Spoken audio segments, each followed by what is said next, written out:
if your spirit is pure, it is not affected by toxins. So that's a missing point. We can work hard on getting the best nutrition in the world and do the best exercise in the world, or we can just align and then our body is fine. It'll be in a pristine state, okay? And our energy is great, and we are not suffering from the only thing we can suffer from is the wounds of our soul. The wounds of our soul create the struggle. And the mind complicates it because the mind is trying to understand something that's above its pay grade.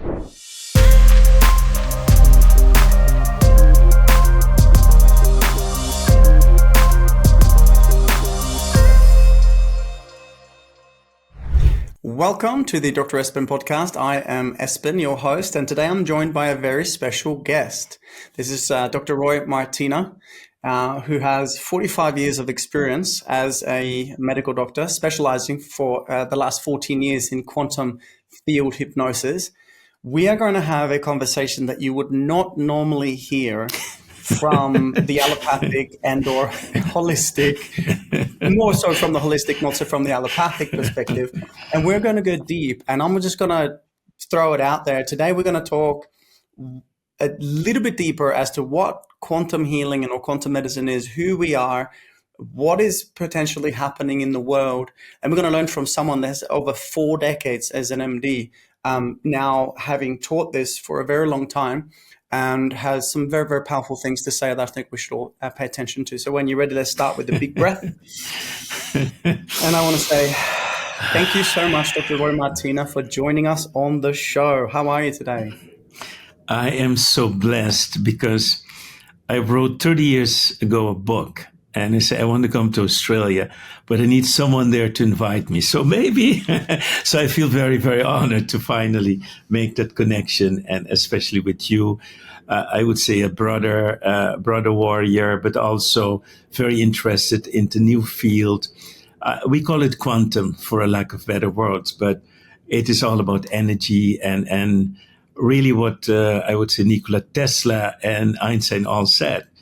The healing of the future will be based on frequencies, vibrations, and energy. So I'm honored to be able to express my own views on that and hopefully inspire some people to change maybe some of the paradigms that we still are holding on to as our basic truth. So if we can shift that, and my purpose, my intention for each one listening or watching is for you to start questioning your reality.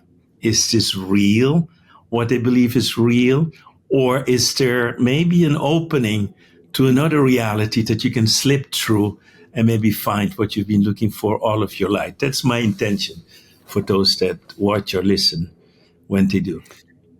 Brilliant. And starting with the intention is, of course, the perfect place to begin. So I want to ask you, what is your definition of quantum? When we say quantum, how would you explain it and relate it back to each and every one of us? Right. First thing is that every time you see the word quantum, you need to be aware, okay? Because it's become very fashionable to call everything quantum. And the truth is, everything is quantum. It is like, it's an oxymoron. It's twisted because a lot of people use the right sentences, the right words, but it sounds more like sound bites. You know, saying, I do quantum healing, I do quantum touch, I do this, I do that. So these are just sound bites that, for me, the true definition of quantum energy, of quantum, what quantum is just pure everything that exists. It's just the vibrations and you can call it the frequencies of how the molecules are moving. And that creates either matter or it is a waveform. The only two things in quantum is either it's particles or waveform. So the question for me in quantum is, how can we, I'm going to use the word, influence the energy in order to align ourselves with our original essence. Any other use of quantum is just hobby, okay? Which is not good or bad, but it's hobby. If we miss the point that everything in life is just about alignment with our true essence. We call this the spark of light, your divine spark. When we understand that, that's step one. That's for me is quantum, to align back. Because per definition, we are misaligned. By birth, we are misaligned. By DNA, we are misaligned. By mind, we are misaligned. By soul, we are misaligned. So the only way is to get through that labyrinth of body, DNA, mind, and rise up in frequencies until you are vibrating at the level where you come from. And everything else is just a little barrier to get there. And we get often distracted because of how we've been programmed and how we've been programmed through our DNA, how we've been programmed through the collective mind, how we've been programmed through our education, how we've been programmed to what some in allopathic medicine will call true medicine, which is not, is more a form of pollution to body in order to suppress certain frequencies that we experience as symptoms. So if we can see that quantum is the purity of light, then we come to a simple conclusion. Light can be pure or non-pure. It's only two things. And it's not a judgment, it's more a statement. Is this pure or not? And when we go through the best sources of the world is what the CIA and others have been doing with movies. They've been giving us some information like The Matrix, like Star Wars, like Star Trek, but they are misguiding us what it really means. So here's how I see quantum. There are two forces. We can see them sometimes as opposing to each other, but they are also circular. And we are now in the separation phase of these forces. So for a while, these two forces have been inseparable. It was impossible. And you can just take religion as an example. It's impossible to separate the light and the non-light. Okay, so that's the two opposite forces that beautifully expressed into Jedi mind, right? Either you're following the force of the light or not. There's nothing in between. And when you're not following the forces of light, you can maybe pursuing personal gains, which is okay. It is not. We're not here to judge anyone, but just become aware. It's a personal gain, nothing else than that. Or if you sink deeper, it is no longer personal. You become part of a system of suppression, a system that slowly but surely goes into cruelty, evil, abuse, and I would say the non-affiliation with pure light. So these are always the two things we're looking at. And the goal is not, at least not how I see it, it's not how much money I can make, how much power I can have, how influence I can have, but how much can I get aligned with my true essence. That's my only purpose in life, because when I do that, I'm serving the only purpose I'm made for, is to bring my unique frequencies, which are different than yours and from my brothers and sisters. We each one have one ray of light, one spectrum of light that is so unique that we are the only ones who can express that purity of light in our form.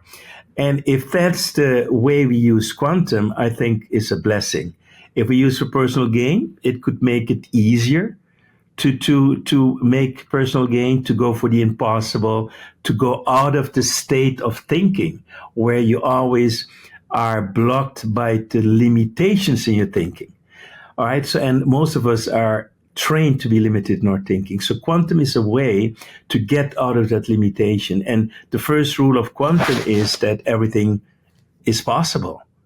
Now, the second question then is, if everything is possible, what are your true desires? Some people call this the heart's desires, but there's only one true desire, and that's the desire of the soul. And the only thing the soul wants, and that's why it's so important to define these things. I already said the spark of light or divine essence. Now we're talking about the soul, and we need to bring that into the quantum field as well. The soul I see as a buffer between the divine spark and call it a three-dimensional reality. And when we then know we're talking about dimensions, so three-dimensional reality is where the vibrations is so, I would say, low that the density increases and we can see it as a three-dimensional reality. But the You soul, become physical. right, the soul has tentacles into three-dimensional reality, and it has tentacles into the higher realities, the higher dimensions. But it is, in a way, it is imprisoned in the fourth dimension. And in the fourth dimension, we have a very interesting phenomena when we look at time-space. It's in a three-dimensional reality, the time-space moves linear. And then when we go in higher vibrations, it no longer moves linear. And in the fourth dimension, we first go to the period of slowing down time until time stands still. So we go out of linear time step by step. As we go higher in the fourth dimension, the time stops. It's not moving in a linear way. What does it mean? It means as one of my backgrounds, as you mentioned, is quantum hypnosis. In normal hypnosis, we tend to go back on the linear time only.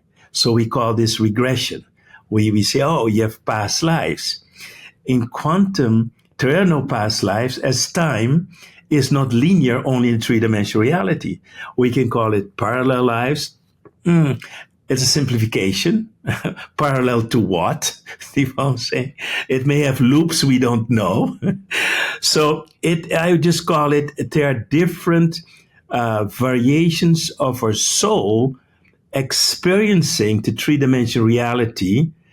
It seems like in the same time, but time is not relevant. So I can go after this life back to a medieval life and be born in a medieval life if I choose so.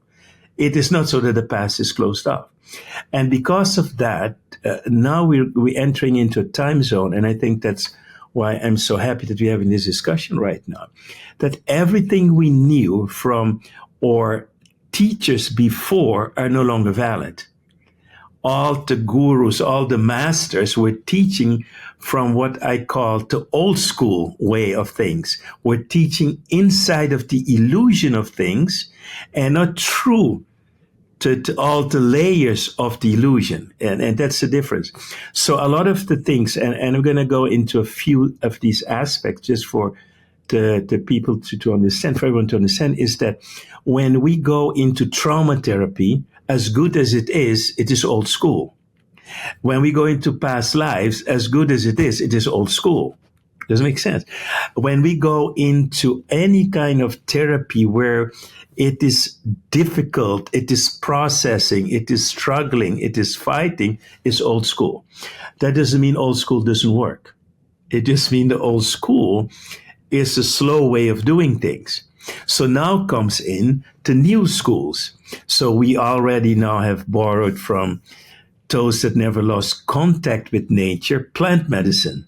So now we all of a sudden, what was old in the natives becomes new in those that lost contact with nature. Does that make sense? So now all of a sudden, everybody's into plant medicine. Everybody wants to get a truffle or a voyage through time and space.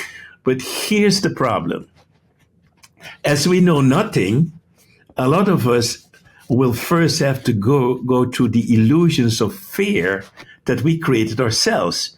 And then we're tripping and having bad nightmares, but it's our own creation. We need to first purify ourselves. So I'm very big in telling people that there are a couple of steps how you use quantum. Number one is to understand it, that these are laws and not hope.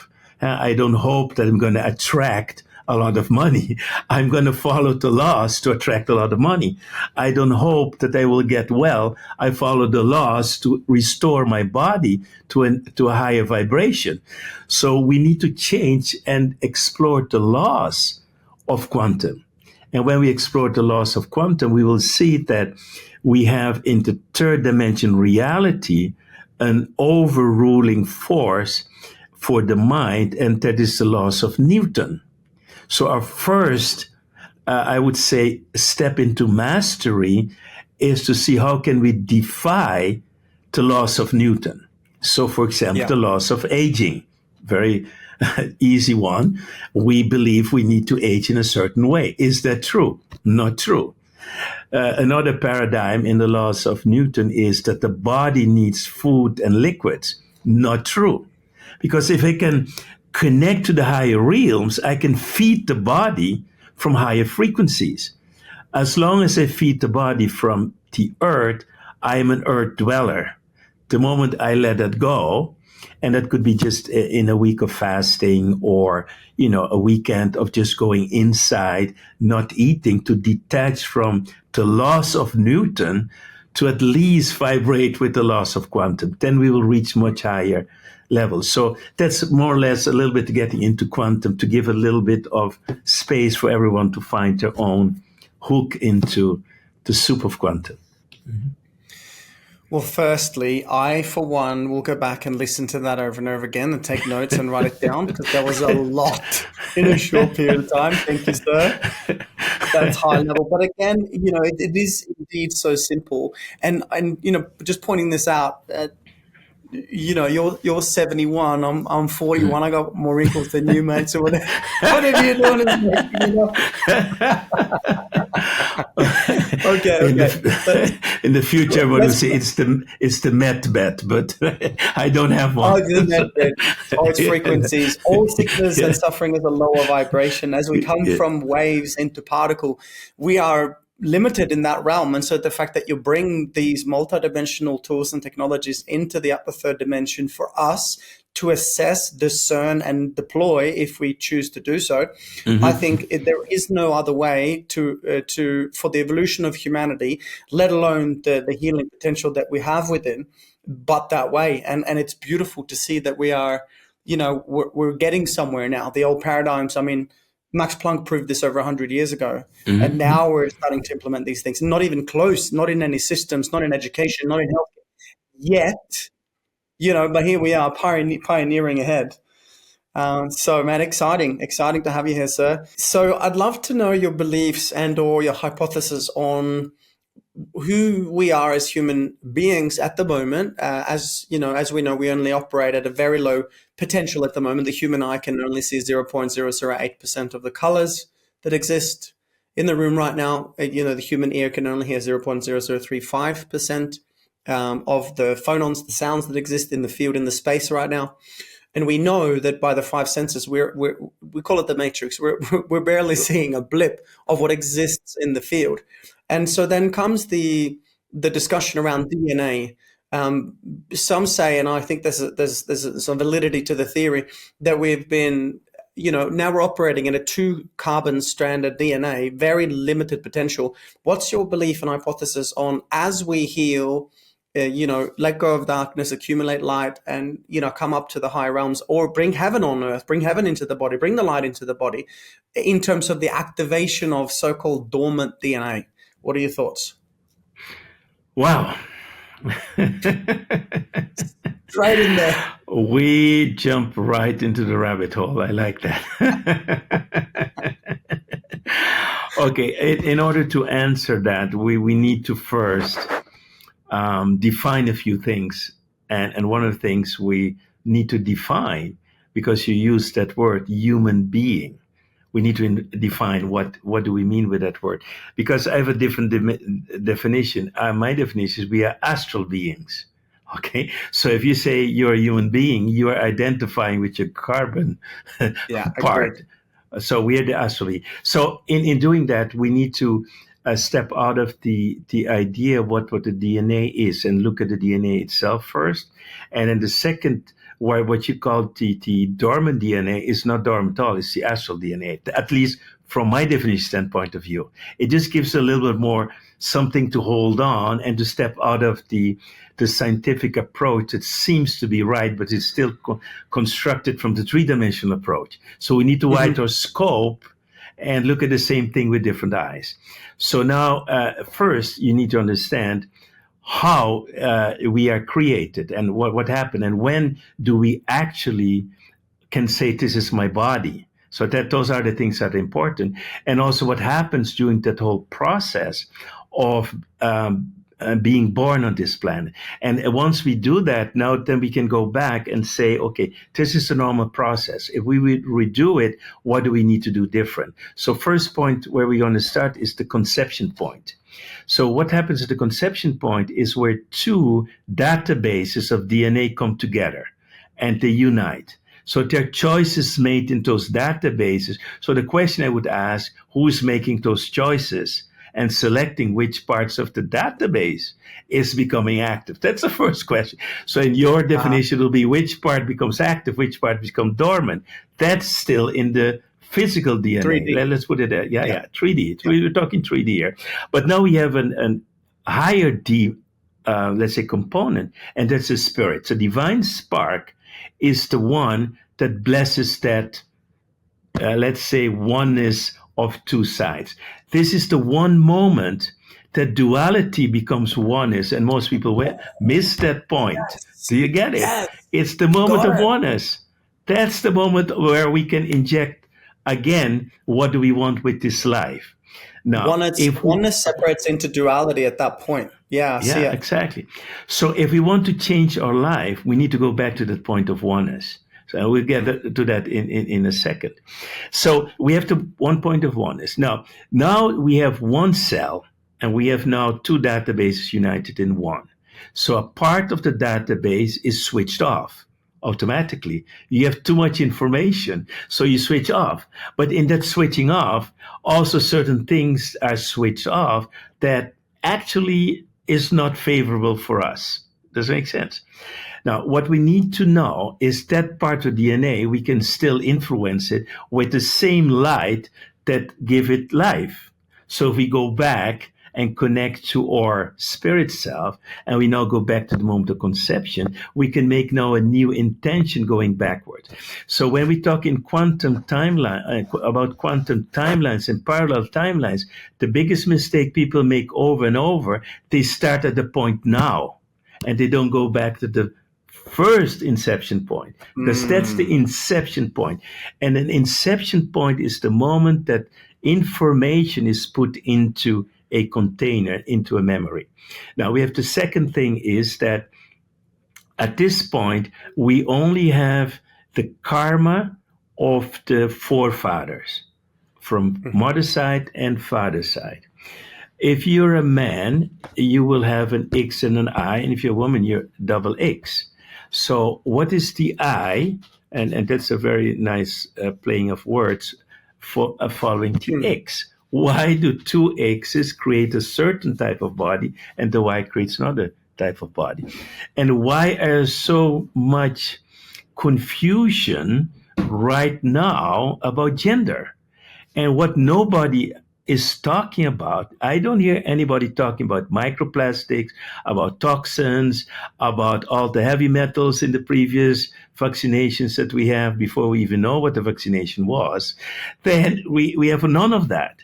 So we're not talking about why the Y in the XY is often being influenced, often by the X in the XY. So the XY becomes more XX than XY in many people. And we have XX becoming XY, where it should be XX. A total mess up of the DNA.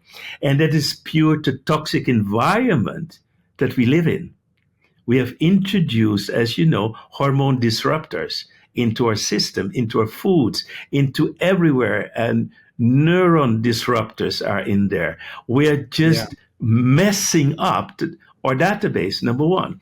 So here we are. Then we go to what we call gestation period of 9 months in the mother, of which the first 3 months we are like a pure crystal. We're just absorbing. So we get 3 months of mother's junk and mother's good things all in one into our system now. And we can no longer distinguish between what's ours and what is our mommy's. Does it make sense?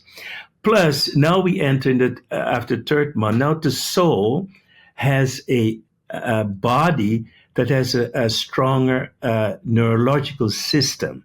So it's like now the soul comes in, it's got a young wild horse that is going to learn how to ride the horse, right? So this is the moment where the soul becomes the virus into body. Does it make sense? So the third month, we have a new virus into the soul.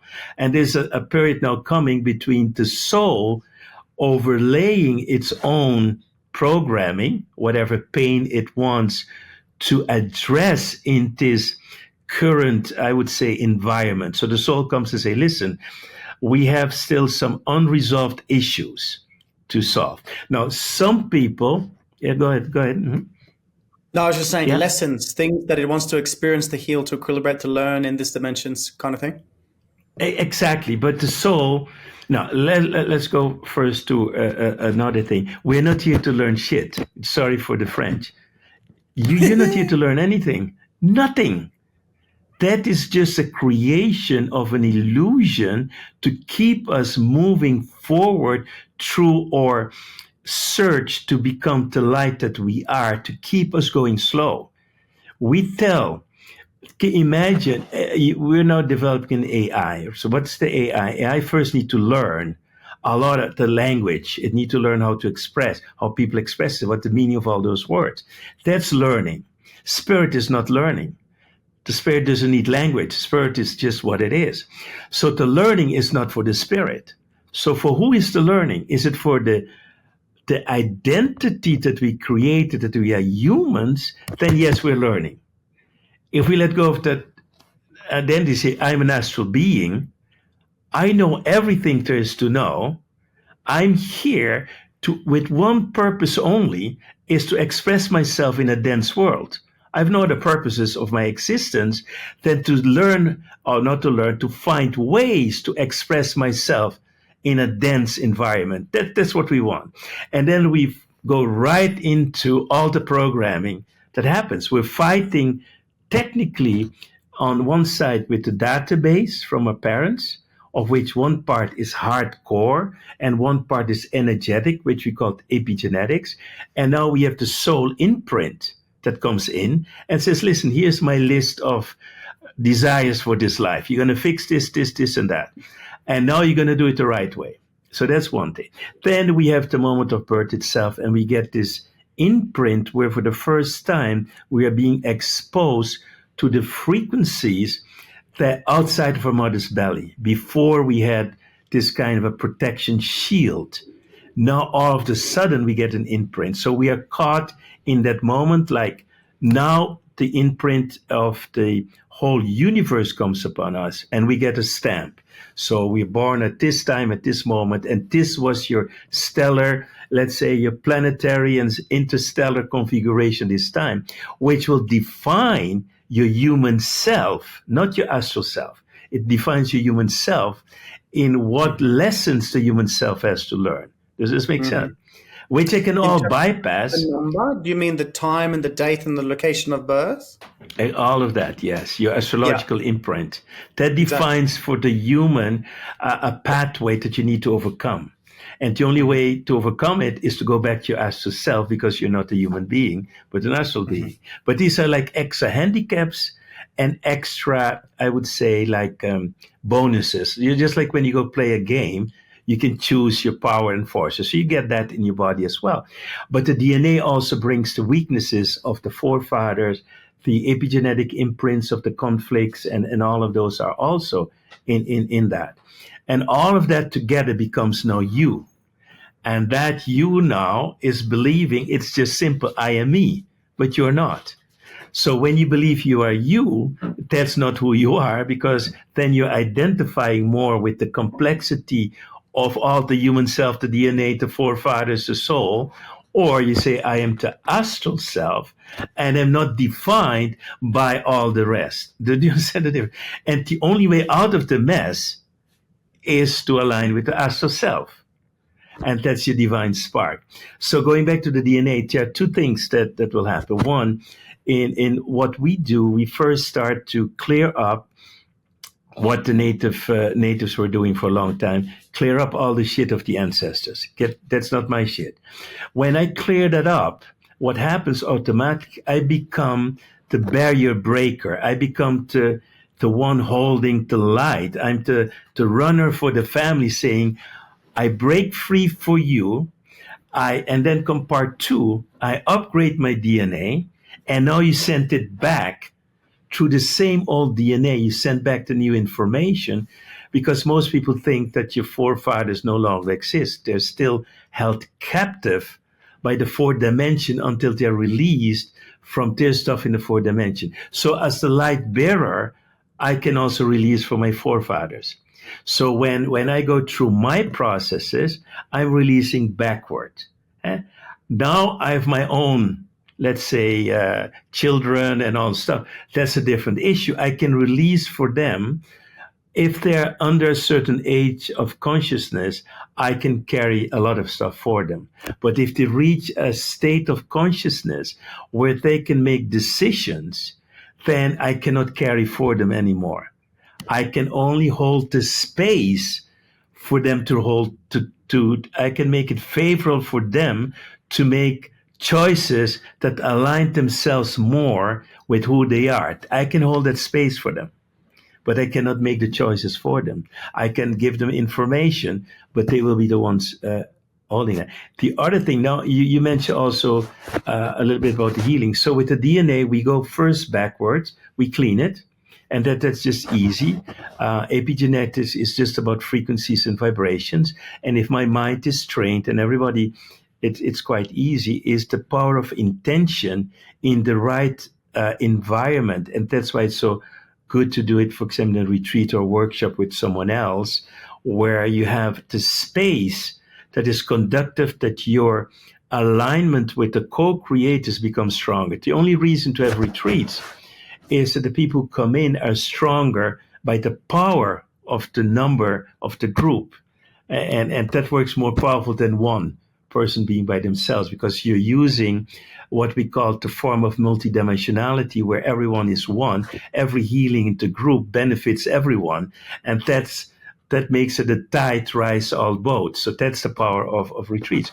So we can clear the DNA with also shamanistic rituals, all those kind of things. There are many ways to do that. It's not a secret anymore. But then the secret that still is being revealed to many now is what we call upgrading the DNA. And upgrading the DNA is to overlay the astral DNA onto DNA and make that the predominant force, instead that the three-dimensional DNA becomes predominant force. So it is like we now give permission to the higher dimensions to influence that. Now, but this one point that I forgot to mention is we spoke about the light and the non-light. We don't choose the word darkness for one reason, is that darkness has no meaning. Darkness is neutral. It is only when we go into the coldness and cruelty of a certain form of darkness that is an opposing force, but not of similar power, but an opposing force to our own evolution. So the opposing force is always looking for ways in to slow down your evolution.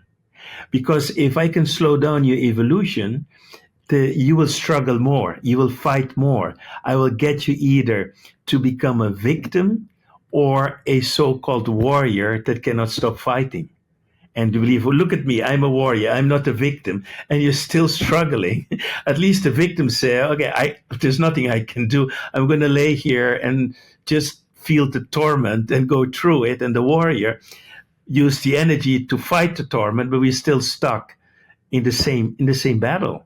We are fighting something that we cannot fight. The only way that we can, let's say, not have any, I would say, negative effects of the darkness is to become more aligned with our astral self, our pure self, or spark of light. There's nothing to be protected except that your wounds until you're healed. So now we can talk about quantum healing, because that's also a word that is becoming very fashionable nowadays. And maybe I insult a few people, but it's not by intention. It is just by science. Okay, when we talk about quantum healing, the first thing we need to understand, what is healing? Okay, just forget the word quantum. Let's go just the word healing. The true word of healing means nothing else that the soul releases its burden. That's what healing is. Any form of disease comes from a burden of the soul. And we can define it in different ways. We can talk about conflicts. We can talk about unresolved issues, all of those things. We can talk about karma, whatever you throw into the game. We can talk about toxins. I can tell you one thing about toxins and nutrition. If your spirit is pure, it is not affected by toxins. Do you understand? So that's a missing point. We can work hard on getting the best nutrition in the world and do the best exercise in the world, or we can just align and then our body is fine. It'll be in a pristine state, okay? And our energy is great, and we are not suffering from the only thing we can suffer from is the wounds of our soul. The wounds of our soul create the struggle. And the mind complicates it because the mind is trying to understand something that's above its pay grade. It's trying to, you don't get the information to really do it. And the only way to get the information is get out of the mind, is to lose your mind, so to speak. And that's where the plant medicines are wonderful. That's one of the ways to lose your mind. And certain practices of meditation, when it leads to what I would say the alignment or to the connection, that's great. If meditation leads to nothingness or to just it's quiet, okay, it's good for your body, it's good for everything. But in my world, you're losing time because I want to connect. I want to align. I want to become the channel of myself. Does it make sense? So now we go back to healing. For me, healing is if I am the healer, means I'm the facilitator for a power that comes through me. Yeah. Now, depending on the type of healing you're doing, that power can be different. It could be in certain circumstances where I use your own spark of light and bring it back to you by removing everything that's blocking you from connecting with that spark of light. That I can do. And in healing, we can also be a technician. A technician means that right now I have a lot of knowledge and I have a program, a structure how to do it. That's more using your experience and using your mind to create a structure. But the best form of healing for me is stepping in, knowing nothing, not having any expectations, just to be there. And the first step I do, and it's funny that you mentioned our limited capacities in the 3D, is connect myself to my, call it my other self, and go into pure silence. And in that silence, images come up. And now, here's the difference between quantum healing and other forms of healing. Quantum only states that everything is possible. I have no idea what's possible in quantum. So if I am now getting information, I just happened recently in our we have a retreat called Newborn where we literally cleanse the soul. And I'm holding someone's head and literally I see part of a soul in what is said to be an interdimensional prison. Now, okay, I don't know, number one, nothing about prisons, not even the 3D ones. Let's say an interdimensional prison, numbered, and even that a soul or a part of a soul can be in an interdimensional prison. But I am in a state of not knowing. I'm just in the state of being silent. It's not me creating an hallucination. It is me being an hallucination of someone else. And that hallucination is as real as a 3D hallucination. Does that make sense? Of course. All right. So then my job is to find a way to do something about it. But again, my job is only to facilitate the way. So the only thing I do is invite, you can call it the source or the beings of the source. I don't even have a name for them because I don't talk. It's just, I bring in the light and I said, do what you do best. That's all I do. And I'm just witnessing what's happening. And then after a workshop of 7 days, without we not one person mentioning any of the problems they come with, because I'm not interested in the problems you come with. I'm interested what you leave with. You understand the difference? When it's over, what do you still need now? Right? Does it make sense? Wherever you come in, it does make sense. When in that workshop, someone who just came in a wheelchair because of a car accident could barely walk, after 2 days can walk. A woman was stuttering all her life is not stuttering anymore, and Iraq vet is no longer in post-traumatic stress. While we didn't talk about those things, we didn't work on those things, we're working on things that don't exist in reality. It exists on another plane where we have no access to from our mind level. That for me is Yeah. healing. That for me is quantum healing, where I have no opinion. I'm not doing anything. I'm just here holding the space for someone to transform through their own light and not anything else. And any other definition is welcome, but this is my definition and is how we work. And in that moment, things happen that sometimes I get a glimpse of, but I can guarantee you that 90% or more, I will never know what truly happened into that. Mhm. Because in my mind, there's still the limited belief of that person sitting in front of me is just that one person, while this person is connected in infinity to many expressions of itself. Yeah. And when the source is healing through me, that person is healed on all those levels that I don't know of, I will never know of, but only the soul will know. Does that make sense? And then what Mhm. happens in the person's life will determine, do we still need to do something or are we done? Because if we are done, the only moment we know we are done is when we see the light come out of the person, when we see the joy, the bliss, the happiness, the love, and when they shine so bright that their light inspires others to shine too. Then's when we're done. Does that make sense?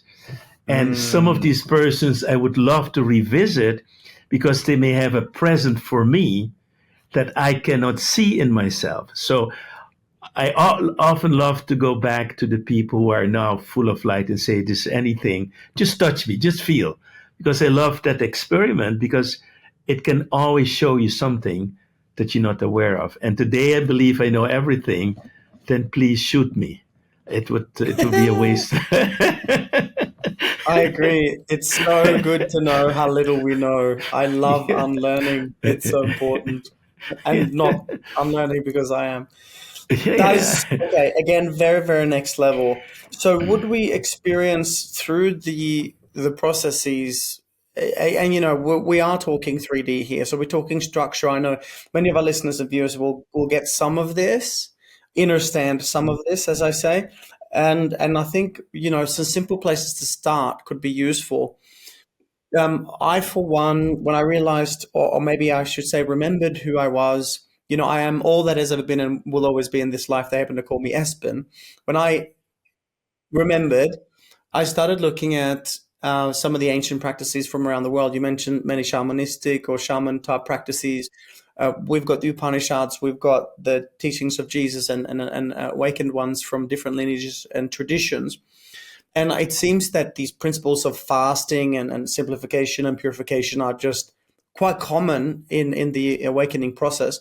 Where would you say for the people out there listening now going, okay, I get it. I know who I am, or at least cognitively, I can understand that I'm not only the body and the mind. Where would we begin? Fasting, breath work, meditation. You mentioned some of the methodologies. Is it just dropping the mind and being? Is it that simple? Is it other things to it? I mean, where would you say one would start, irrelevant of you know knowing which level they might be at in their purification or process, Well, yeah, effectively? yeah. Okay. Very, very important questions because no matter where you start, the intention needs to be right. And with Uh-huh. right, I means aligned with where you want to go. So we need first clarify whatever I'm going to do, where is that goal? What am I going for? What is the ultimate desire I want to have in this life? So I can only Yeah. define it for myself. As you know, as I said, I have been in practice for so long. I've seen so much, and I've traveled all over the world, teaching all over the world. And it came just to one conclusion when some of the people I've met who had the simplest life of simplicity. One guy was a guide somewhere in I think in New Mexico, and another was a carpenter on Aruba. And the one thing I saw in both of them, and both had a very simple life, there was so much happiness, so much love, so much peace. So my definition of, I would say, bliss, which is the essence of what we are created of. First, in our human mind, call it human mind, we need to make peace with duality. And peace means I no longer give myself the permission to have an opinion. I don't care to have an opinion about anything. So the moment I stop caring about opinions, I can now care about what I really want to care about. What do I want to care about? My only caring about me and every person I meet, can I be in peace with you? And if I look back at my own life, and now I can see why I had such much trouble with my mom, because I couldn't be at peace with her. I had defined her as a professor in victimology and guiltology because she was good in those two things. She can be a victim and she can make you feel guilty that she was a victim. So I couldn't make peace with that, but only when I make peace with her, I could feel the true love and I could be happy.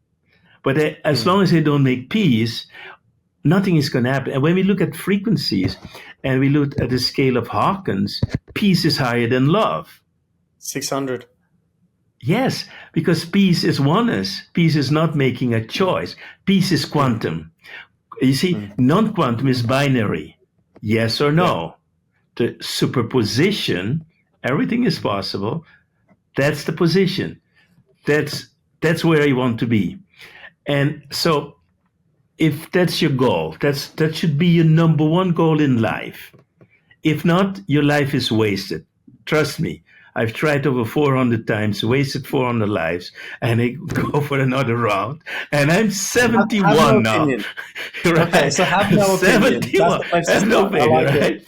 Number two. That No, saves you me a don't lot have of stressing, bro. If I have no opinion, it just saves me a lot of stress. I'm happy very much. And now you go into the next one.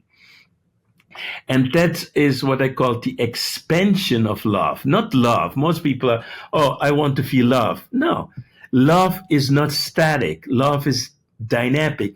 True love is the ever expansion of yourself. It is not love for another. I can feel more love for you today, my friend, than I could 2 years ago. Even if I met you 2 years ago, I can tell you now in your face, I love you more than I loved you 2 years ago because I've expanded in how much love I can feel. So the second step is the expansion of love. Is my love ever expanding? Okay. And then the third one is the expression in the body, is the joy, is the happiness, is the movement, is how you go through life, the smile on your face, the enjoyment of your food, the enjoyment of your company. If you have that triangle, which I call the sacred geometry of the new world, then everything else is secondary. Because now I am the high frequencies. And if I put in that triangle a desire, whatever it is, I want to live, one of my desires, I want to live on the beach. I want to go to bed listening to the waves. I want to wake up and then see, the first thing I see is the beach and run into it and take a swim. Let's say it's a desire. Many people can say, oh, there's an ego desire. You should be happy with your little whirlpool in your bathtub, right? Maybe, but it's still something that I enjoy. Does it make sense? Now I injected that desire into the triangle. Now I inject it into the highest frequencies. Because here's I want to share a little bit about how we attract and materialize things. So the creation is the point that is just the alignment with a thought or a desire. because everything's already there. So the moment a thought comes up, I am aligning with all that's already created. Everything I can think of, anything I can desire is there. I just need to align with. So the thought could be the first alignment. Now we go to the process of conscious alignment. So the thought is there. Now we start into the manifestation process. The manifestation process is to align now with the frequencies of that what you desire. So if my frequency is to wake up in the morning and so on, that gives me a frequency of abundance, a frequency, wow, I am really there where I want to be. So I need to be in that frequency. So the manifestation process starts with that alignment. And when we increase that alignment, so as it grows, we get what's called the synchronization of the frequencies, which express itself to synchronicity. So synchronicity is nothing else than the synchronization of my alignment with the original creation of the divine self. And as I'm aligning myself more, the frequency of synchronization gets more and more and more. Now, depending on my level of awareness, I can live in a 24/7 synchronicity timeline, because now I can read the signs. Okay, so when something happens, I'm not looking at it from my three-dimensional consciousness, but I'm looking at it from a bigger picture where there's a lot of symbolism, metaphors, and signs that express often more than words. So as I'm driving through the street, I am just reading that I am on the way where I want to be, or I have to take a turn at the street. Oh, all of a sudden, I need to take a turn while I was intending to go straight. But now I'm aligned. I see now I have to go to the left, so I make the turn. So it's very important that alignment is not a one-way street. It becomes a two-way street. I can ask for confirmation. Is this correct, what I'm thinking? And some people can get that confirmation into body senses.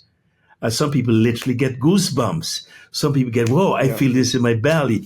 So this is a form to be in alignment with your intention, with your desire and your thought. So the better I can hold the frequency of that what I desire, the more I can make that frequency resonate into my body.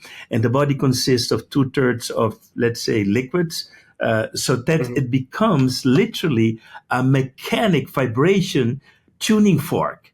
So the more my body can tune now into that frequency, into that alignment, because the materialization process happens now in the three dense reality, and that's the body. And the body can hold the frequencies, now materialization happens. And the second part is now, can you hold it? If you overcome the repulsion of your desires by the conflicted mind, and once you have it now, you go to the second part of dealing with your conflicted mind. Now you're stepping into your Rolls Royce and you're thinking, well, what do the neighbors think? What do my friends think? Now you're in your conflicted mind again. I know you may again lose what you materialized, and the process begins over again. And hopefully you become better and better in time. So this is one way to explain the process. There are many things that happen that are outside of our, let's say, things can go much faster, things can go slower. But if you live outside of time, there's no faster and slower. When there's fast and slower, you're back to the linear timeline where the ego says, I'm getting impatient. Does it make sense?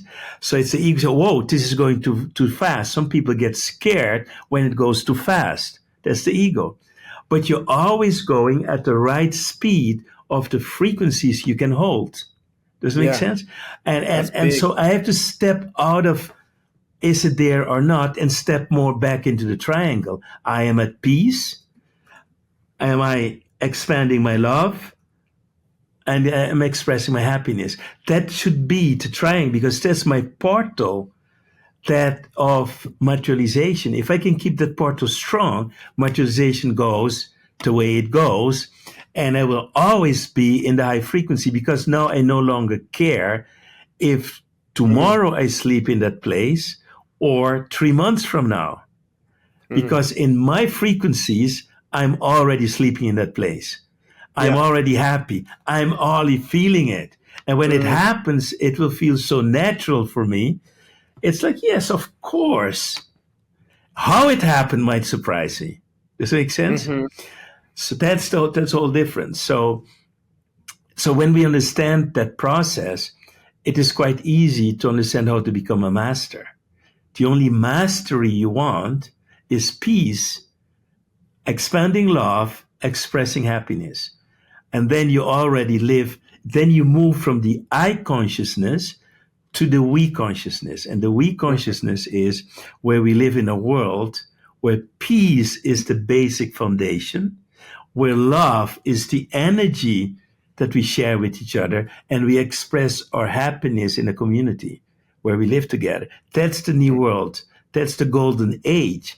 And the golden age is also the path. And for many people, it's very, very confusing because a lot of people talk about a new world, they talk about ascension, they talk about all these things. But with any person you talk, it's just words. What does ascension really mean? And I can only give you my expression of what came through me when I am not me. And not me means I'm not in my mind. So Yeah. something else is giving me the information. And what they say ascension is nothing else than the three-dimensional body having a pure DNA that can hold high frequencies with a soul that's no longer burdened by all the misery and cruelty that it passed through. So the soul is newborn, and those frequencies are now expressed in the three-dimensional reality. So in Mm. the future generations, there are some things that will change. We are now moving from the seven dimensional chakra system to the 13 dimensional chakra system. We're moving through that. And the seven dimensional chakra system has been created to deprive us of the connection to the original blueprint that we are and put us in the eternal suffering and reincarnating process that we are stuck in as souls. That is now being broken. What does that mean? It means that in the new generations, there will be still souls born with parents with, I would say, DNA that is not pure. But slowly but surely, in a few generations, 3, 4, or 5, these generations will produce their own new, and the new souls will start getting into the process, and old souls will go through the process. And all of a sudden, we live on this planet, and it feels like heaven because we are in the sacred geometry of that heaven, which is peace, oneness, second, love, expanding, and third, expressing that love through happiness and joy, which is called bliss. That is where we are going through. And the only thing we need to do is to create an image of that world in our head. What is the world that you want to live in? That's how we co create. That's how we stepped out of the I. The spirituality of the I is a spirituality that we also call the ego spirituality. I want to be enlightened. I am enlightened. Does it make sense? Nothing wrong. Hmm. It's just coming from the duality. Still When you go separation. into it's still separation. When we go into the we create a world where we can live in together, where all my loved ones are living there, but my loved ones are not only those I'm born with the same DNA. My loved ones are all vibrating the same frequencies because we recognize each other's as Yeah. truly brothers and sisters. That's the Mm. world I want. And so far, I've not met anyone who says, no, that world sucks. I don't want it. So, Beautiful. Okay, yeah, so there you have it. So my question was, where to start, and I think there is no time, so there is no start. But in the third dimension, where to start? Peace, oneness, unity, the expression of love, and of course the expression of joy, or the love, and then the expression of joy through your unique spiritual signature, your spark. Very powerful. And so the question could be, where am I experiencing peace? Where am I experiencing love, and where am I experiencing joy, or where do I exactly. want to experience perhaps? But the first step is just a simple step. It is, What do I have to make peace with that I have not made peace with yet? Where Oh, am I still lovely. living in conflict? I need to look at that. Am I living Yeah. in conflict with my partner? Am I living in conflict with my children? Am I living in conflict with my boss? We need to look at that. We need to start making peace. And in making peace, I'm confronting myself with all my opinions, all my judgments, all my shit. I'm looking it right at me when I'm making peace. And when I make peace with the other, the only way to make peace with anyone else is to find it inside of you. It is not mental peace. It's not saying, hey, Dr. Espen, you are okay.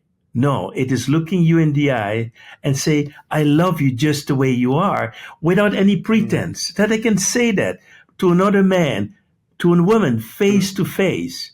That's peace. And when you treat me in a way that formerly I would disagree with, and I would certain opinions and judgments on the way that you're treating me I like right I like now, that. I Yeah. now say, wow, I love you anyways, because I no Yeah. longer have an opinion about the way you're treating me. It's okay for Mm. you to be you. Who am I not to Freedom. accept you in the expression of you who you are in the now? I see Hmm. in you that maybe I give it 1 year, 7 years, 20 years, I will be talking to another you. And I'm so in love with you that I'm willing to go through that time and love you now, because I'm going to love you in the future anyway. Why not start now? And I'm going to start loving you Yeah. right now. And I'm going to express that happiness and tell you how happy I am with you. I mean, that is the now. Does it make sense? And that's the Yeah. daily practice. It's a daily practice. Mm. You can Mm. meditate 7 hours a day and still not do it. Most people can make peace in their meditation. I don't care about that. I want you to make peace with those that you have judgments about. I want you to Mm. be grateful for those people in your life because they signed a contract to play the role they Exactly. play in your life. Why And they're now playing it tell, yeah, exactly. They're playing my the role, the exact script? role that we want Yeah, them to play, so we can learn to love. Yeah. exactly. I would just say, Hmm. I said to my father before he died, I said to my father, I'm so happy you stuck to the contract. You never told me you loved me. I love you for that. You see, that was in the contract. I had to figure Yeah. out myself that the love Hmm. is in me. So I was Yeah. grateful to be able to that my father really believed in me and hold to the contract. I believed many times that there was a moment that he wanted to tell me, but he remembered the contract. No, no, no. I promised Roy I will never tell him that I love him. So I honored my dad to Mm. keep him to his contract. Does it make sense? My mother was the Absolutely. opposite. My mother told me a million times in the first 10 years how much she loved me, and I couldn't care less, Mm. right? Do you understand? So it was making peace with her as well. The reason I didn't want to hear it from her, I wanted to hear it from my father, right? So that was the second conflict. That my mother I was deaf for the love of my mother because I want the love of my father. So I had Yeah. to say to my mother from my heart, I finally could feel all the love that you had for me. I couldn't feel it before. I embrace you in that love. And I was lucky that I could tell them when they're still alive. So when they died, I was at peace. I loved them. I let them go. I celebrate their lives. I never mourned for them. I was never sad because the time was up. It was time for them to go and to stop the suffering. I couldn't save them because it was not my job to save them, right? Hmm. But I can liberate them through liberating me. And that's the only thing I Hmm. can do for them. And through that, I express my love for them as well and for all the ancestors that go before me. And I think that's the practice we all have to do. And we need to keep that contact with that world we want to create together. Because now we are creating a new collective. We're living in the collective of the church and other dark energies. And I'm not saying that the church is 100% dark. What they show sometimes shows some light. So let's give them the benefit of the doubt. But how much light and how much darkness, we can discuss that. But the point is, we live in a creation that has been influenced for a great part in the Western world by the religion. And that's a collective of sin, a collective of guilt, a collective of shame, a collective of fear, a collective where we have manipulated everything that the darkness has been desensitized out of us.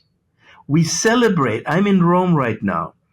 In a couple of days, we're celebrating Halloween, a satanic festival where we train our children to trick and treat.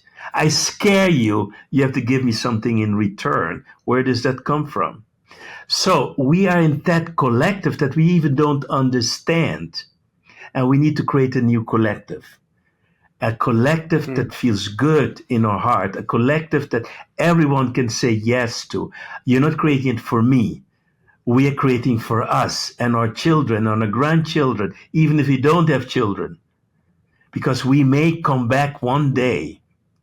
And to just, I am coming back one more time for sure, just to check out how it went.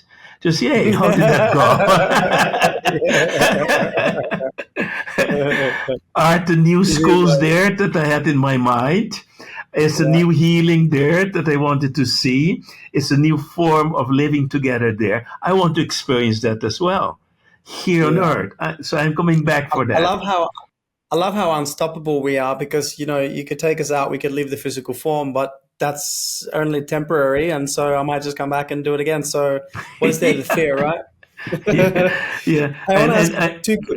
Go ahead. Yeah, okay. I've got two questions for you. Go ahead. Sure. I'm going to keep this one short, but I have a process. So we, for example, we only work with people in general. Let's say I want a new worker, someone, whatever we have this, who goes through a process. Because now I know we are aligned, because I go through that process, and everyone that I want to build something with, I want them to go through that process with. And I don't mind how they go through that process, with whom they go through the process. But the process is very simple. Number one, we need to clean our souls, right? And you can call it karma burning. I call it karma release, because we can do it very quickly. We don't need to put the fire that lasts weeks. So number two, we need to upgrade our DNA. We need to have, and number three, we need to activate the new 13-dimensional chakra systems that we want to work with, because now we are aligned with everything. And then the only thing that left over, and that's where we meet each other on that level, is the body-mind. The body-mind takes 7 years to completely be erased in a new body emerging. The DNA, in the way it is done now with the activation of the chakras, will take 7 years to produce a new body that was not there before. A lot of people talk about DNA, but the moment it's activated, the clock starts to tick. Now, what happens now? Now you are in the higher chakra systems, which you call the aurora chakras. And so the frequencies now, in the 7 years that come through, are now into body. And we created a kind of speeding up process, and we called it the diamond body. We all have the meridian system, which we know from the Chinese medicine. We have the chakra system, but there is, and now we come into the dormant part. In us, in our astral body, there is a connection point between astral and physical. You can say between the 4-dimensional density and the 3-dimensional density. And in there, we activate the crystal layers. We call it diamond activation. The diamond activation is to create more frequencies, like someone call it, you mean fairy dust, right? I mean, something like fairy dust. So to be in that frequency inside, outside, through all dimensions, so that the body is in a field of expansion in frequencies always. And for that, we have a process that we use. We use all the diamond body activations, and you will hear more and more about that, because many more people are discovering that. Many more are discovering there are more chakras activated now. And there are differences. A friend of mine, Janos, for example, comes with a similar chakra system, but we have a few differences, and that's okay. He comes from the Arcturian side, but what most systems have in common is what we call the pink heart. A lot of people call that higher heart. So we have the green heart, the pink heart. But in the golden timeline, we have the golden heart because the chakra system stops to function the moment we have created a new soul. So we don't need the chakra system anymore. So in the new world, there's no chakras, it's just the golden heart.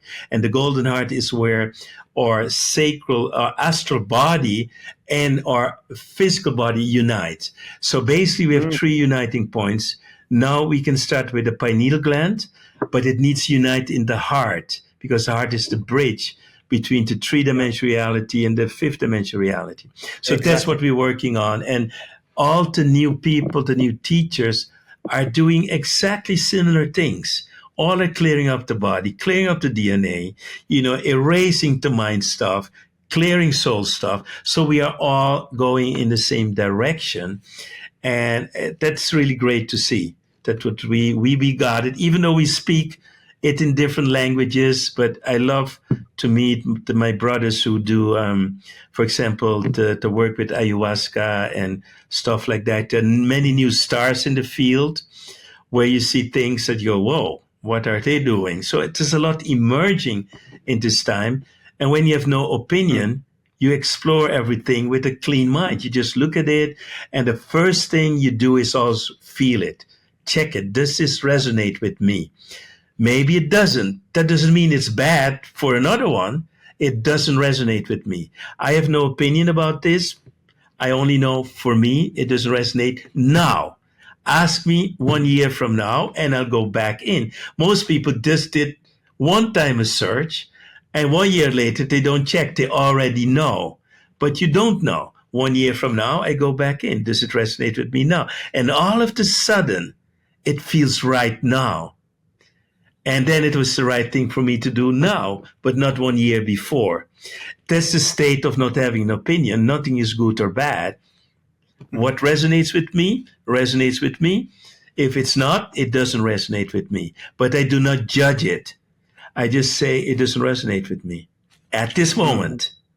And then I'm free to check again 1 week from now or 1 year from now. It gives so much freedom and space when your head is not filled literally with so much opinions, beliefs, and expectations and assumptions. Just let them go. That's a big takeaway for me today. The whole not having opinions, finding the middle way, being neutral to everything, being at peace with everything. I think this is beautiful.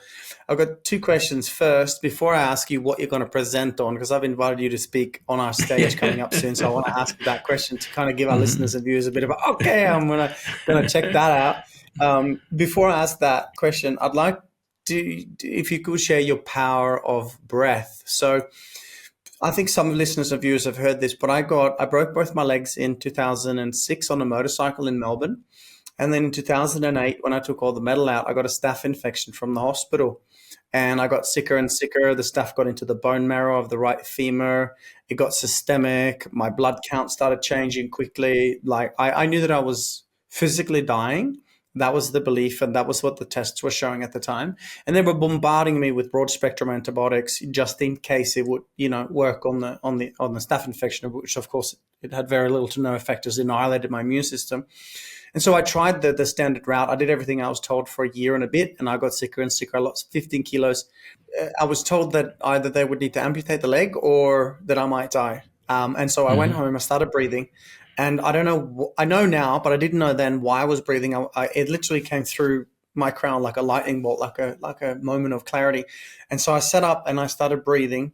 As I was breathing, all the, wounds or traumas or, whatever you want to call it, came up, my lack of self-love, my fear of loneliness, traumas from childhood of my brother dying, all these things were coming through. And I didn't know why, but I just kept on breathing. And so I tried, went the standard allopathic way for well over a year and took all the drugs and went on to all the appointments and but it just didn't clear. And so I went home and started breathing. And in 3.5 weeks using breathing, from an intuitive perspective, I healed and I've got 2 strong legs. So I wanted to ask, with all of your knowledge in both medicine, holistic, and your experience in general, can you tell us a little bit about the power of breath in all of the things that we've discussed? Okay. What's your where thoughts do on the we power of breath? where do we begin? Let's begin with life is the time period between your first breath and your last breath. Does that give away anything yet? That's the part where most people get confused between living in a comfort zone of limited oxygen versus a zone of high saturation of oxygen. It's two different things. I come from the sports world. I've been a world athlete, a world champion in martial arts, and all those things. So I know how it is to train 6, 7 hours a day and how to train my body to go through any type of challenge, how to use my mind and everything. Nothing so powerful as breath, because breath is actually what happens in a moment when you focus on breath. There are many things we can say about breath, and I have of stories can tell you about breath, and there are many ways to practice breathing, but they have all one thing in common, is that we either consciously breathe or we increase the speed with which we breathe. So there are two things. If I just hyperventilate, just do nothing else, I can cure any disease in the body, because what happens now, I'm oversaturating the body with oxygen. So through that, the energy will flow much better. To set the membrane of the cells will start to detoxify much more. We create the better polarizations of the cell membrane, and the body's natural abilities are improved. All right. But when we breathe, we also activate a part of the brain, and this is the limbic system. And this is a store place of a lot of our traumatic stuff that's happening. So we have that. So now we're activating this. And the beauty of that is that with some people, at the same time, the pineal gland is activating more, because as we're breathing deeper and deeper in the pineal gland, we have crystals. And those crystals also will be activated more and more. And people will go into some sort of trance. People will get visions. People start seeing, talking to angels, which is just one dimension of access. There are many more dimensions of access. Or you can be talking to masters or to Jesus. This is just through the pineal gland and breathing.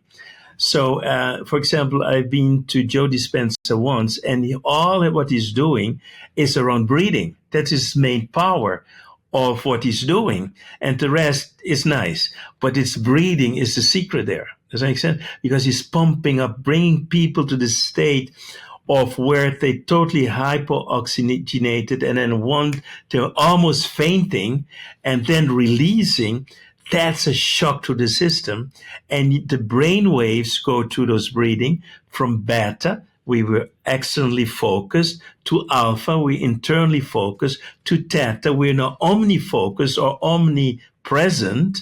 So all of these things are happening at the same time, while the oxygenization in the body gets better and better. We get the hyper brain now active on another level of awareness, which is super. But also the body now is in a state of just receiving, and the fighting stops. It is like the immune system is weaponizing itself, getting stronger, taking a break, recovering, and going back into battle. Then we have turning back in our previous conversation, where we talk about the collective.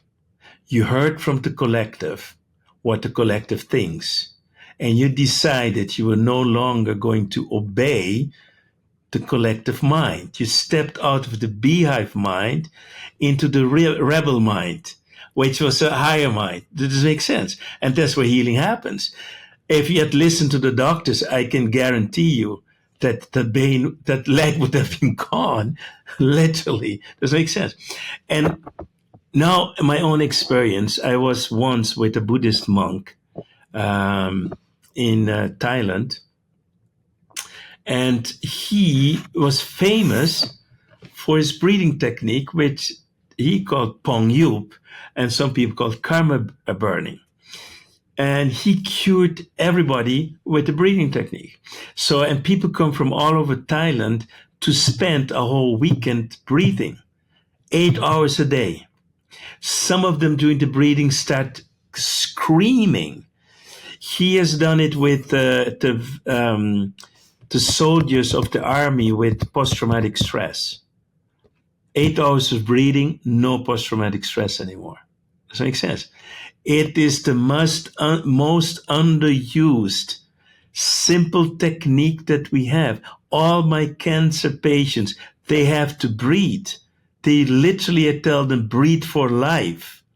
The more you oxygen in your body, the more the cancer will struggle. The enemy of cancer is oxygen. Breathe for life. And when they do it, I had one patient who was breathing 8 hours a day for 3 months, completely healed. And he had only 3 months to live, the doctor told him. Now, what if he had believed the doctor? He would be, I'm not saying the doctor is wrong. The doctor is right in his paradigm. The doctor is right in his collective. So who am I to say he's wrong? I have no opinion about the doctor. And it might be a good person. It might be maybe one of the best persons we know, but he was stuck in another collective, and that's fine. This makes sense. So I totally agree with you. And breathing is a big part of what we do. I love that. I love that. I have a dream and that I'm going to call into reality. I'm speaking it into existence now. In the near future, I want to go into children's hospitals and just hold space and just breathe them. Hopefully, should be easy to get that through ethics because there will be no physical touch. I just want to bring the breath into to those who need it the most and see what happens. I'm really excited that you shared the power of breath. Phenomenal. Absolutely. Okay, quickly. One thing before you move on. When you do, let me know. Yep. Yes, I may join you. Yes, sir. It's something in my heart. I've seen it in some of my visions that they show up in hospitals just like that. Same. Do nothing. And I leave behind me a trail of healing. And sooner or later, people start making cause and effect. But I had it in my dream, so we bring into existence here. So we put it out there. And if you can't find a hospital, I'll find a few for you. Thank you. Yeah, go. Oh, wow. Now we're co-creating in the space in this very moment. Okay, let me know. Okay, I'll come your way. We'll hang out. Mm-hmm. Okay, I want to ask, what are you going to speak on at the Quantum Summit? What are your thoughts on the topic that is the topic to teach right now? Well, I can only speak from passion and speak from alignment. And one of the things I've been missing in many teachings that are good teachings, is just the aspect of being multidimensional. What is that? What does it mean? Most people may have symptoms of multidimensionality, but do not know it's multidimensionality. And most people are striving to be spiritual, but I can tell you spirituality is just one aspect of multidimensionality. So it's much better to be multidimensional, to understand how that functions, to learn how can you practice that into that. And it is all about, I would say, being able to influence energy, but understanding how energy reacts to you. And the most important aspect that miss is how do you want to train your pineal gland? What do you want it to focus on? If I go into a space, that scared me like hell, to say everything is there, it's a space of infinite possibilities. Where do you want to go? Do you understand? So it is, you need to train your pineal. If your pineal gland is not well trained, you may end up in spaces you don't want to go. Does that make sense? Yeah. So, and a lot of masters know this, but not a lot of masters teach that, because quantum timeline jumping is a form of astral traveling. Yeah. And a lot of people talk about it, but don't realize what you're truly doing. They think it's a game. But it's also opening portals. The question is, which portal did you open? And did you close that portal? For me, it's very, very important. Does that make sense? Yeah. How do you protect yourself? You know, I can travel into the dark world unseen. But can you? But I can travel by accident, come in a place that is very dark where I am seen. What do I do then? Does it make sense? Yeah. So the And more you how do open you to even the know that you're there? exactly. That's the big one. Do you understand? I have the Yeah. ability when I hypnotize a person to travel with that person with them to Uh-huh. see what they see. Cool. And through that, I travel into worlds I normally don't come when I travel my own travels. Because quantum timeline jumping sounds like a cool technique, but truly it is going through portals, and it's a form of teleportation. It's a form of going to real worlds that exist. So you need to know what is going on. So being multidimensional is understanding the powers at work. It's also understanding which powers you don't want to mess with until you're Yeah. ready.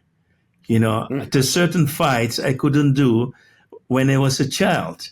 Now I can do those fights because now I understand and I know what I'm fighting against. And before there was just running and covering up and hiding.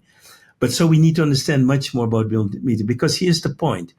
If you know it or not, you live in a multidimensional world and you are constantly being bombarded with multidimensional messages.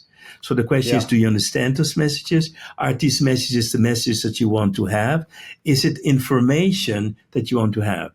I have my own CIA, and my CIA is channeled information access. So we are looking for information that we can use in our life in a practical way to go where we want to go, to Yeah. know where not to go at certain moments in time, what not to say yet, that because it cannot be said yet. It is too early to say those things. I've made those mistakes too many times. So Yeah, I me too. better now ask through my CA, is this now the right moment to bring this message to the world? This makes sense. And so we need to all have our own CIA. And then we can take decisions in this world. And we talk about CIA is just a form of training. And it's less complex than most people think. So you talked about the senses, the five senses. We can still use these five senses, just change the access to them. And when we change the access to them, we can smell, we can hear, we can see, and we can feel in worlds that is not three-dimensional. We just need to train them to be multidimensional. And simple ways to do them. And it's not like a secret, but you just need to know the manual. That's all it is. There are no secrets. There are only manuals. So I want to give people a glimpse of that and to also understand where we're going, because most people get the information, the chaos, what's going on right now, why right now in America is the most important presidential elections ever on this planet right That's now. for sure. That's for sure. What are the two forces at play, and why are certain players choosing sides? Look at the players choosing side, and you will note the difference later between light and dark. 100%. 100% easy to see. 100% you can see the lies. You can see the body language. You can see what's going on. So this will impact our lives. But this is just one of the things that is happening in this time of the golden age. We are now going through that transition of time. And it's this, everybody needs to choose. Everybody needs to merge the dark side with the light side, and through the merging heal the dark side so it becomes light. You need to go through the process of being newborn soul and later on a newborn body, but first the soul. And why do we need to upgrade the DNA more precisely? What do we upgrade to? What do we upgrade for? That is what we want to talk about. What are the souls that are incarnating right now? The children that we're seeing, the generations that we're seeing. It's happening right in front of your eyes. What was this whole thing with the vaccination? Was it just the big pharma trying to get more money? Was it to poison the world, the elite, or was something else going on? Because the so much layers to the reality that we see. And as you describe it, we see maybe 1 or 2%. And that's the tip of the iceberg. But we make conclusions as if we know everything. And we need to tune in into the other missing 99%. And that's multidimensionality. And every choice we need to make multidimensional choices. Everything we release, we need to release on a multidimensional level. Every agreement we need to make on a multidimensional level. Every contract I break, I need to break on a multidimensional level. That's what we need to realize. Yeah. And that's another level than just quantum or just having a great life. That's the part that we're looking at. Yeah. And yes. That Did I just say blew enough? me away, because I've done so much releasing and healing and such as that, but it's not often that I've been aware of the intention and practice of doing it, multidimensionally at the same time. That's really cool. That's gonna take things to a whole new level. Oh, Okay. you have no idea. Are Okay. you excited? Are you excited? I am. am. I'm experiencing peace, love, and joy in this very moment. Thank you, sir. Okay, quick question for you. This is the last question, and then we can't wait to have you back. This has been expansive, to say the least. I'd like to ask, and then we're going to share where people can go. I know you have some really powerful energy protection stuff on YouTube and some stuff that I think people should look at. I teach, energy hygiene, then protection, then security. But, depending on how people look at it, I think that's important. I want to ask you, though, right now, imagine this. The whole, every sentient being alive is watching, gathering, tuning into your message to the world. Take a breath. When you're ready, sir, just share what is your message to the world right now. Okay. My message is that everything you need is available. And I have a special gift for you that's for free. It's called Pineal Power. It is available on Spotify. And these are just frequencies to align your pineal gland with the new world. That's the only thing we need. We need to unite, not for me, not for you, but for generations to come. And when we use a frequency that is so pure, this is an emerald frequency that's channeled. And it's the amethyst frequency that's channeled. And that is what activates the pineal gland for the new world. And there are many more ways. You can have amethyst. You can do a lot of things with the amethyst. But when you hear that, your pineal gland opens up to become multidimensional. And then you set your intention with these frequencies because they're so pure that you know that they will not have what we call noise, background noise. So that's what I do every morning. I start my day with that. And more people do that because we're sharing this with the whole world. To more of us tune into the new world. And that's the only reason of my existence right now. So I hope you will do the same as many of us are doing now. Thank you. That's beautiful. Yeah, that's the one you sent to me. I have been listening to it. I'll make sure that it gets added to the show notes. And I want to just say thank you again for your time. We're really excited to have you back. If this has been useful, or at the very least, something that you felt, I know I had many moments of truth bumps, then listen to it again, share it with as many people as you think could benefit from this. And it's great to have pioneers in this way of, I was going to say thinking, but I'll say being, so that we can bring forth these powerful teachings that we know. At least a lot of this is rooted in what we do know, and so much in the mystery, which is so beautiful. Dr. Roy Martina, just share last. What is your website? Is it Dr. Roy Martina on socials? Give us your socials and your website, please. Yeah, roymartina.com, easy. We have, of course, Instagram on the Dr. Roy Martina. Of course, in YouTube, you just mentioned it, protection is one of our most watched, and we've heard miracles about it. So we are on YouTube. But where we share all the new frequencies is on Spotify. So I invite you to go there and look under Roy Martina Artist, and you find with my sound healer, Raphael Bex, we channel there stuff. So, and I'll have a lot of stuff for free also on Instagram, because our message is just to help you become aware, and to say it in the best French ever said, to cut through the bullshit, to really meet yourself, cut through the rest. If it resonates, it's right. If it doesn't resonate, cut it out. Thank you.